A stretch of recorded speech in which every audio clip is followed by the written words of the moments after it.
Hey, Mustang Stampede. I'm going to go ahead and do a review of a steel target set that I picked up today. I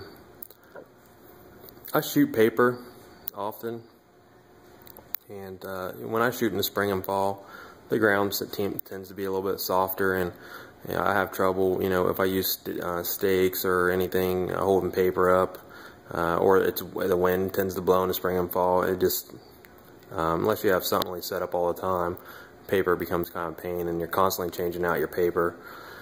Once you have your gun sighted in and you pretty much know the ins and outs of that gun, you definitely want to move on to something besides paper. That way you're not always changing out the paper or whatnot. If you got an outdoor space and you can shoot, I highly recommend one of these steel target setups like this. I'll provide all the information. I'm going to review the smaller stake in the ground hostage target in this video, but I just want to kind of show you this. I will be doing a video review of that too. The one for this video here, I couldn't resist shooting this one today as soon as I got home. Of course, this one stabs in the ground. As you can see, it has some steel rods welded to the base of the hostage man, and it's been cut off an angle so it stabs right down in the ground fairly easy. Where I live, the soil's where I stabbed this in was kind of sandy and clay, and it stabbed right in, no problem. So this is what this guy looks like. So that's the one I was actually shooting at, was that one, but I realized that I think I might have had the wrong flap for the wrong target, but I'm not 100% sure about that. So, but either way, these are non-hits, of course. Well, they're not bad shots for a pistol, 22 long rifle pistol. At about 10 to 15 yards. You don't want to stand anywhere. 10 yards is like the max or the minimum range you want to stand at for these. But so anyway, you got the target set up. Kind of have like a face facing you slightly. That way the bullets slammed back towards the ground. You have them set out like that, they could zing out into wide open space. That's not good. So anyway, you get a hit. This guy slaps out, and then you can hit it back in. And you just back and forth battle.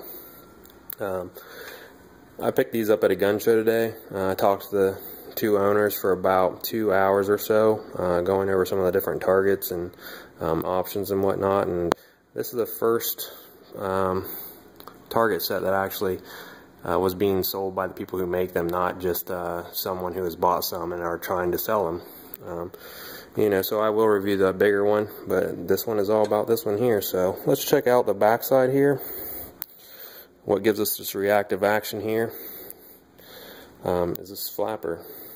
If you're going to, I believe that you are able to leave these out in all the weather, as long as you put some lubrication grease down inside this. That way it doesn't rust shut. But this just flaps open like that and sets up like that. Of course, then you hit it back on this side and it shuts. It's a very cool target. We'll take a look at the thickness here. It's about, I think this is about a 1/4 inch steel target and flapper. And this particular is A36 steel, which is basically your standard construction steel, a low carbon. It has a Brenel rating between 150 to 180, so it's pretty neat. 22 long rifle to 9mm, you can shoot this all summer long. You get into a rifle or something of that nature, you need to be switching out to about 100 yards and using the AR 400 steel. I do believe in the future I will have some of those targets from these guys, and I will post a video review as soon as I get some and shoot them. Of course, it's still winter time, so I'm not going to be able to shoot this flapper guy here in this review.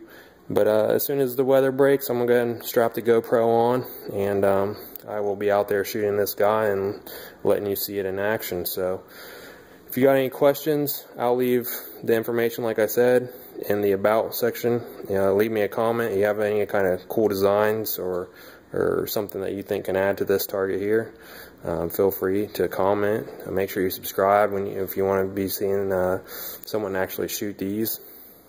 I plan on shooting them a lot this summer. So as always, thanks for watching.